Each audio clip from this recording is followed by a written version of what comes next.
दौरान बादलों के ऊपर एक ऐसी दुनिया आबाद थी जो जमीन वालों के तसव्वुर से भी परे थी। इसका नाम था न्यू लाइट वैली। ये आम परियों की बस्ती नहीं थी, बल्कि जदीद परियों की थी।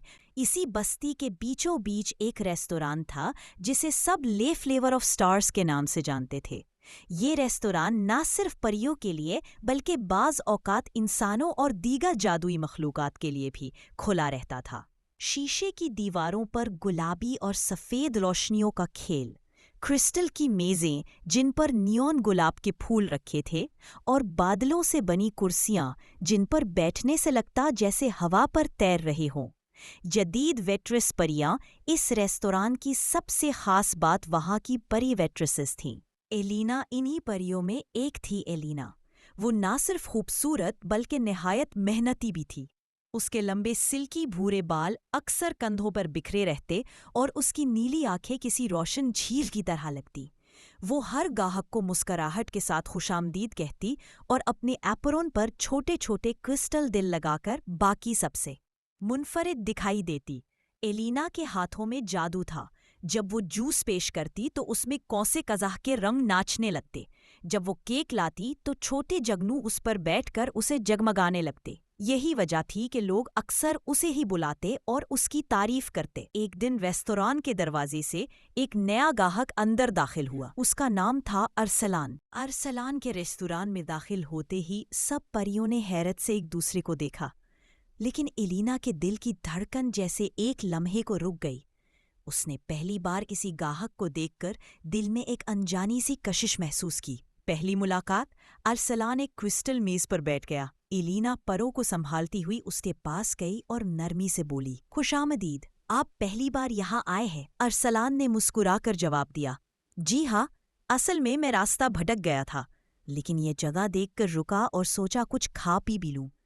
एलिना ने उसके लिए स्टार ड्रॉप लेमनेड मंगवाया। गिलास के अंदर छोटे छोटे सितारे झलमलाते थे। अरसलान ने पहला घूंट लिया तो हैरत से आंखें बड़ी हो गईं।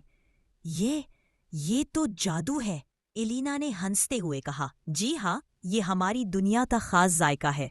यहाँ हर डिश के अंदर एक कहानी छुपी होती है। दिल की बातें चंद दिनों तक अरसलान बार बार आता रहा। कभी वो चेरी पंखड़ी सूप खाता, कभी क्रिस्टल मैकरोन्स। लेकिन असल वजह खाने नहीं थे, असल वजह थी एलिना। वो अक्सर उससे बात करने के बहाने ढूंढता। ये जुगनू खुद बखुद केक पर कैसे आ जाते हैं? क्या तुम्हारे परों की रोशनी कभी मध्यम नहीं होती? एलिना भी दिल ही दिल में उसके करीब होने लगी थी, लेकिन वो जानती थी कि एक परी और इंसान का साथ आसान नहीं। दोनों की दुनिया अलग थी, उनका वक्त और तकदीर मुख्तलिफ थे। फिर भी उर्सलान की मौजूदगी में वो एक अनोखा सुकून महसूस करती। एक रात जब रेस्तोरां बंद हो गया, एलिना छत पर बैठी सोचों में गुम थी।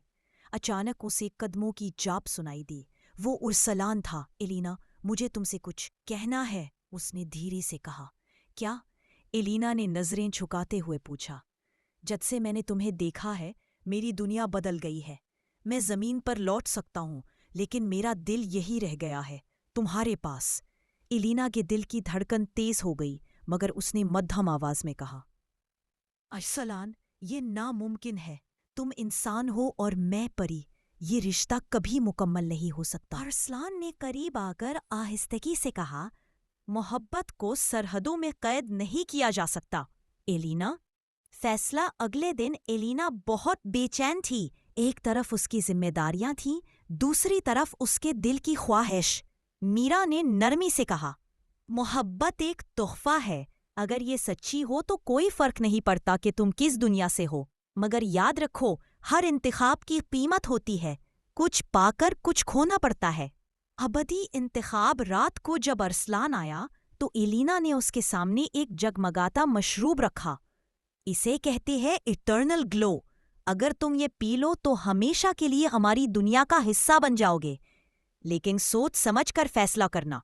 एक बार पी लिया तो वापसी मुमकिन नहीं होगी। अरसलान ने गहराई से उसकी आंखों में देखा और फिर दिलास उठा लिया। मैंने फैसला कर लिया है। मीरा जहां वही है जहां तुम हो। एलिना। उसने मशरूब पी लिया। नया आगाज। इस दिन के बाद से रेस्तोरां में एक नया बाब शुरू हुआ। ارسلان اب ایلینا کے ساتھ کام کرنے لگا۔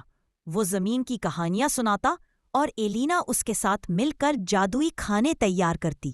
لوگ دور دور سے آتے تھے اس انسان کو دیکھ سکے جس نے محبت کے لیے اپنی دنیا چھوڑ دی۔ فلیور آف سٹارز پہلے سے زیادہ مشہور ہو گیا، لیکن ایلینا کے لیے اصل دولت یہ تھی کہ اب ارسلان اس کے ساتھ تھا۔ ایک انسان اور ایک پری نے ثابت کر دیا کہ دل اگر سچے ہوں تو کوئی دنیا ان کے بیچ نہیں آ سکتی۔